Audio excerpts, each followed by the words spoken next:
Ang 10 benepisyo ng patula na dapat mong malaman.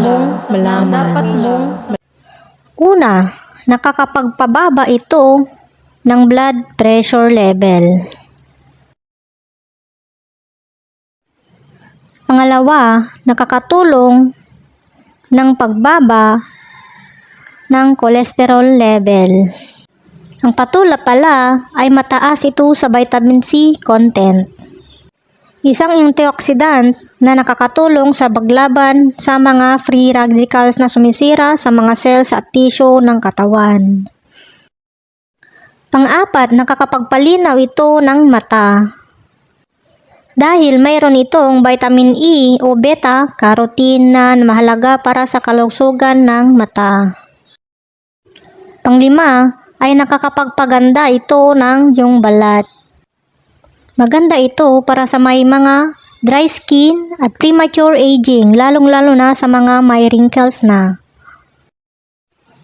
Sa mga may gustong magbawas ng timbang. Dahil mababa ito sa calories at fat, pero mataas ito sa fiber, vitamins at minerals. Pangpito, ay nakakapagpabuti ng brain function. Mayaman ito sa iron na kailangan para sa pagdala ng oxygen sa utak at iba pang bahagi ng katawan. Pangwalo, ay nakakapagpagaling ito ng mga anemia.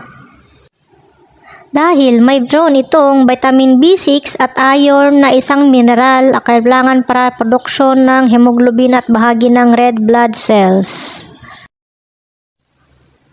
Pangsyam, ay pampalabnaw pala ito ng dumi. Dahil mayaman ito sa dietary fiber na nakakatulong sa pagpapaluwag ng bowel movement at patanggal ng mga toxin sa kolon. At pang-10 ay protection sa liver function. Dahil mayroon itong antioxidant properties na nakakapagprotekta sa liver mula sa oxidative stress at inflammation. Nakakatulong din sa pagpapababa ng liver enzymes na nagpapahiwatig ng liver damage. Mga ibang benepisyo din ng patula ay maganda ito para sa may mga sakit sa puso dahil mataas ito sa potassium content na nakakatulong sa pag-regulate ng blood pressure at pag-prevent ng stroke. Ang patula ay isang sangkap na magbibigay ng dagdag na sustansya at sarap ng mga lutuin.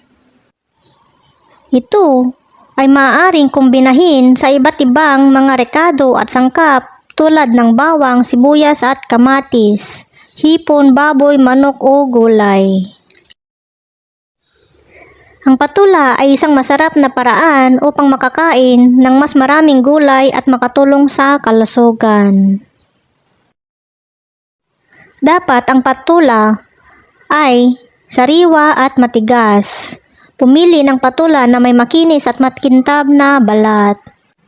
Dapat pumili ng patula na may maliit na at manipis na buto. At pumili ng tamang laki at haba.